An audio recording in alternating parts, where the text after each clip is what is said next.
Muito se fala sobre inteligência emocional. São muitos livros, cursos, conhecimento. Mas será que é suficiente somente saber sobre inteligência emocional ou precisamos ir além? Precisamos colocar todo esse conhecimento em prática e, a partir daí, fazer a gestão de verdade das nossas emoções. Estamos num começo de ano, um ano desafiador, onde temos muitas dúvidas, incertezas, um ano complexo. Como tirar o melhor proveito e ser a melhor pessoa que você puder ser nesse ano de 2024? Para falar sobre isso, a gente tem um convidado hoje no Caminhos da Felicidade, que é o Cidinho Marques. Ele é terapeuta, ele é mentor e ele vai contar um pouquinho para a gente qual é a visão dele sobre esse assunto. Cidinho, seja muito, muito bem-vindo. Cidinho, inclusive, é amigo de um grande amigo meu, então já é uma pessoa super especial que mora no meu coração. Seja bem-vindo ao programa. Muito obrigado, e não só a você, mas indiretamente, claro, a Gracinha e o Ronald, que são amigos meus do Espírito Santo. Obrigado aos seus seguidores, ouvintes e telespectadores na internet. É um grandiosíssimo prazer para mim, uma honra poder ter mais uma oportunidade de compartilhar nesse caso, com seus seguidores e seguidoras, aquilo que eu venho estudando, aquilo que eu venho aprendendo, aquilo que eu venho praticando nesta linha de que essa é uma chaga, sendo um pouquinho, talvez, pejorativo, um pouquinho pesado, mas essa é uma chaga da humanidade. Vamos chamar de chaga positiva, vamos chamar de impulso positivo, problema positivo, vamos chamar assim. É uma coisa que permeia a história da humanidade, né? Desde que os registros do desenvolvimento humano começaram a ser feitos, a gente sabe que esta dúvida, este impasse entre o ser e o fazer é um grande problema, porque existe um princípio, por exemplo, do materialismo histórico, que diz que não é a vida, não é a consciência que faz a vida, é a vida que faz a consciência. Ou seja, se fosse a consciência que fizesse a vida, médico não fumava. Então, essa grande lacuna, esse grande gap que existe entre o que eu entendo, o que eu sei, o que eu defendo, o que eu creio e o que eu faço, é um problema da antropologia evolutiva da espécie humana. Então, não basta. A resposta é que não basta saber, não basta conhecer, tem que aprender. E eu vesti essa camisa aqui a propósito, deixa eu ver se eu consigo focalizar a atitude, porque são justamente as atitudes que o fazer que legitima o ser. A vice-versa também é verdadeira. Perfeito. E nesse sentido, assim, você comentou comigo antes da entrevista que você acabou de voltar, né, de um dia de workshop lá com Augusto Cury, que vocês falaram um pouquinho, né, sobre essa questão, essa evolução da inteligência emocional para uma gestão das emoções. Como que eu posso trazer esse conceito no meu dia a dia de uma forma prática? Porque todos nós temos emoções, ou seja, eu não controlo, por exemplo, sentir raiva, mas eu posso controlar como eu reajo a essa raiva. E como fazer isso? Porque essa é a pergunta de US$ 1 milhão, principalmente nos momentos em que eu estou na emoção, na realidade, porque eu não sou a emoção, mas eu estou naquele momento com aquela emoção. Como que eu lido com isso? Excelente pergunta. Ela em si só já é suficiente para falarmos muito mais do que o pouco tempo que nós temos. E é a questão fulcral, não é? Como é que eu controlo? Porque eu não consigo evitar. Graças a Deus eu não consigo evitar. As emoções definem o ser humano. Não é? Existe um neurocientista que eu gosto muito, muito respeitado no mundo hoje, o português Antônio Damasio, que ousou discordar um pouco do Sartre, do Descartes, do René Descartes, quando ele falava penso, logo existo, O Damásio, a partir de um referencial neurocientífico, ele ousou dizer assim, olha, que me desculpa o René Descartes, mas eu já não diria mais penso, logo existo. Eu diria sinto, logo eu existo.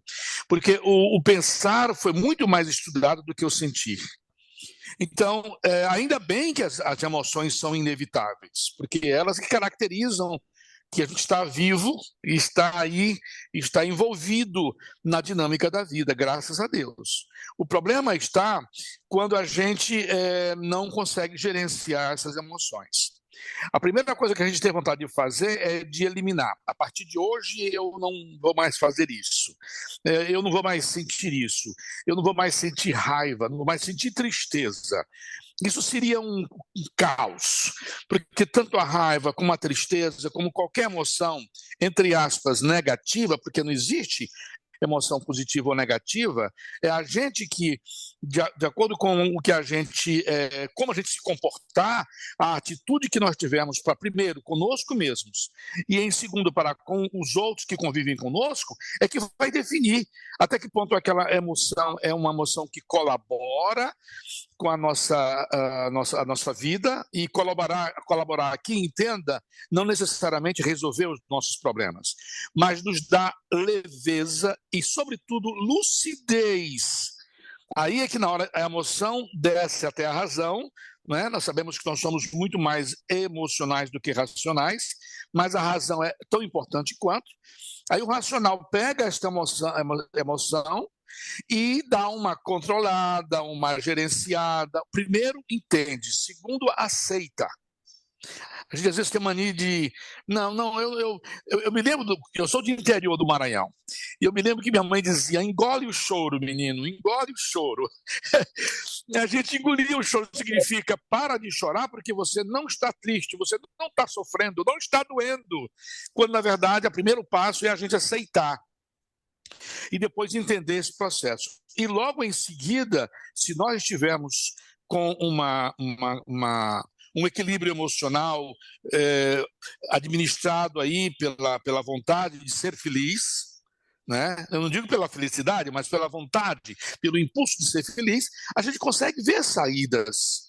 E essas saídas são as escolhas que a gente faz. Quando a gente faz uma escolha, nós estamos aí em janeiro de 2024, um mês perfeito para a gente escolher coisas, escolher o que se vai fazer. Às vezes a pessoa tem escolhas sérias, muito sérias para fazer, como, por exemplo, terminar um relacionamento, começar um relacionamento, mudar de emprego, mudar de cidade. E se a gente não tiver esta leveza, esta lucidez, a gente termina escolhendo, não vou dizer errado, mas escolhendo inapropriadamente. E mais tarde a gente vai pagar caro por isso. Portanto, por isso é que o Augusto Cury diz: é mais importante aprender a gerenciar as emoções, a lidar com elas, do que simplesmente entender o que é inteligência emocional, como funciona aí os nossos impulsos, como é que o tal do sequestro da amígdala, não é? Funciona, enfim. É por aí que ele defende, e eu concordo com ele. A gente precisa aprender e agir. É uma escadinha, Flávia. A gente tem que...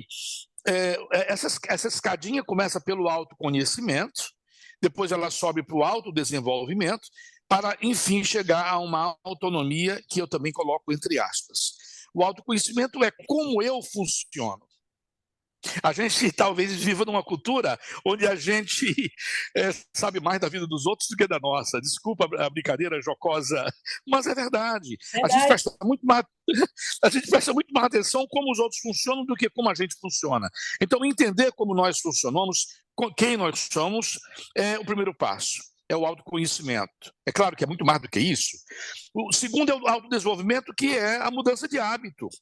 A mudança de crença é a mudança de hábito, porque a mudança da gente ocorre quando a gente muda o comportamento, não é quando muda o pensamento. Não adianta só mudar o pensamento, tem que mudar o comportamento. E, por último, a gente chega a uma autonomia. Que autonomia é essa? É uma autonomia, digamos assim, pela metade. Porque a autonomia da gente não depende só da gente, depende dos nossos vínculos. Por isso é que a gente defende mesmo que gerenciar as emoções é muito importante. Cidinho, nesse sentido, para a gente encerrar com chave de ouro, na sua visão, no seu conhecimento de tudo que você estudou, na sua vida, na sua prática, qual é ou quais são o caminho para a felicidade? Primeiríssimo lugar, entender que a felicidade é uma coisa que a própria busca pela felicidade causa já infelicidade. Aham. Porque a busca pela felicidade traz uma expectativa muito grande que termina desmanchando um pouco, destrambelhando um pouco o nosso funcionamento psíquico.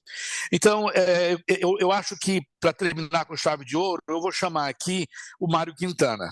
O Mário Quintana é fenomenal nessa questão. Ele diz: pare de correr atrás das borboletas.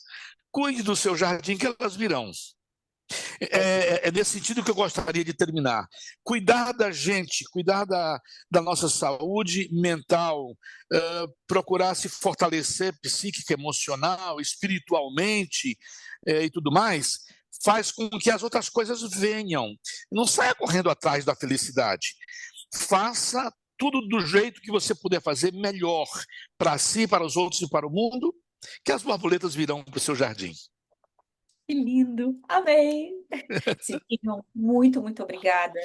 Gratidão pelo seu tempo, compartilhar seu conhecimento com a gente, com os nossos ouvintes, com todos aqui que acompanham a gente. Um grande beijo, uma ótima tarde, Cidinho. Meu muito obrigada, gratidão. Obrigado a você e aos seus seguidores. Uma honra e um prazer ter participado.